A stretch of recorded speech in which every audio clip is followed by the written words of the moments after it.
Tak je odstartováno první dnešní závod tady na Velké laguně v autokempu Metr v Pasohlávkách. Pálava Open na 200 metrů. Frmdrk Brněnští draci Seltes draci Merkur. Než na to musíme poprosit další posádky, aby se nám nachystali do jedničky Drahovecká, Saxi jednotka. Eška Dračia Legia 2012 od dvojky, veteráni Brno 3 a tým Zlehka 4.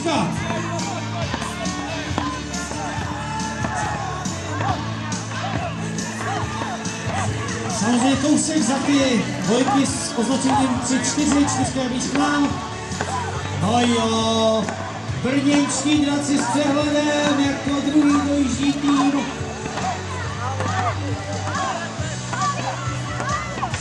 Serepes je to tak, já jsem neviděl čtvrtou posádku. Třetí nám dojel do cíle. Frmdrk. No a pojďme čtyřka, draci Merkur nevadí, to je na rozjezd, s tím se počítá. Kormidelník nám pomůže, bubenice, potřeba, aby křičela. A hlavně, draci Merkur je potřeba pádlovat stejně, ono to potom rychleji jede, když někdo čistě teoreticky nebude stíhat, vytáhněte pádlo, to nahoru, pak se zase chytněte. Samozřejmě důležitý trénink dělá mistra.